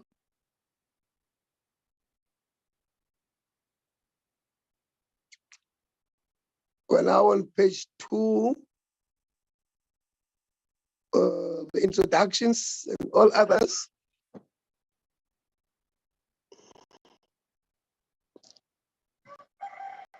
We're now on page 3.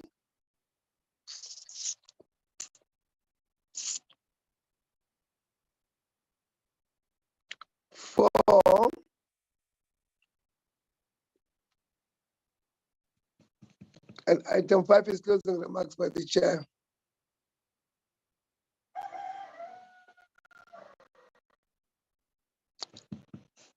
Anyone want to move and second the minutes or want to correct something? Move, Chair, for adoption. Thanks, Seki. Our second, Chair. Thanks, Comrade Honorable Leon. Okay.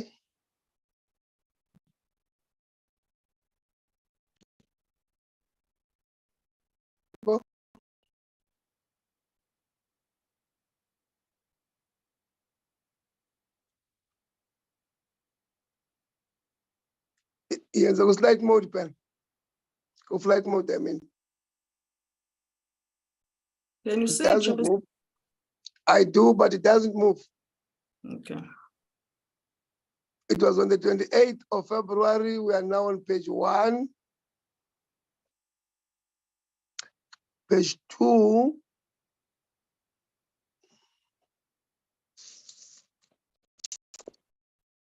Page 3. You are very fast. My very mouse fast. is not working. Must allow, So, yeah, allow members to browse Chair? through. Maybe they might. Yes. Chairperson, the Yeah. on page, I think is this page. Where are we? The summary, can you see? Yeah, consideration. Let me see. Consideration adoption of, yes, the summary of resolutions must be number 4, and the consideration of the minutes must be number 5. Remember, no, these are the Chair, resolutions. Yeah, so summary of resolutions are part of that meeting. noted, Mr. Sega. Can you see, Chair? Yeah, I do. Okay. I'm sure it is now confirmed by the author that indeed that is the correct chronology. Okay, with that, were you moving? Yes, I move, Chair, with that amendment. I move. Who's that? Second moves. And second?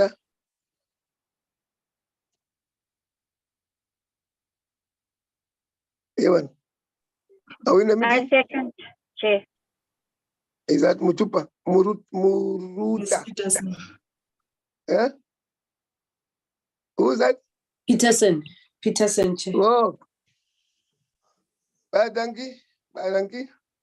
Mary, Chair. Peterson.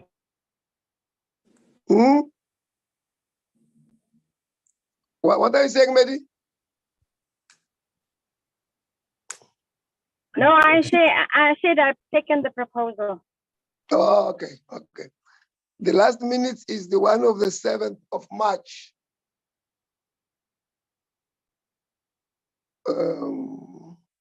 Also started at 9. We're on page 1. Don't rush that much. Allow them to look at it. Page 2.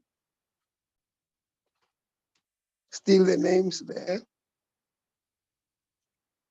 Page 3 in the introduction. Continue. We are on page 4.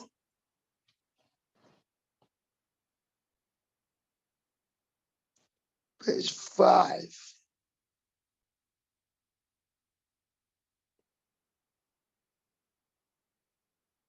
And the right 6.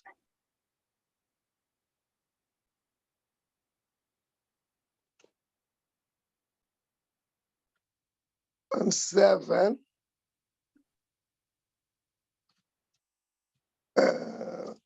And of course, there is a skipping to 7, but just closing remark there on 8, item 5.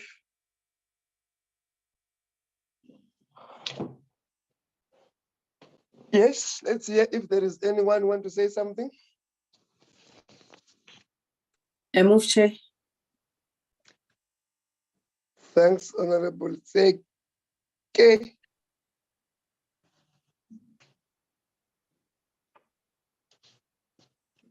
Any seconder?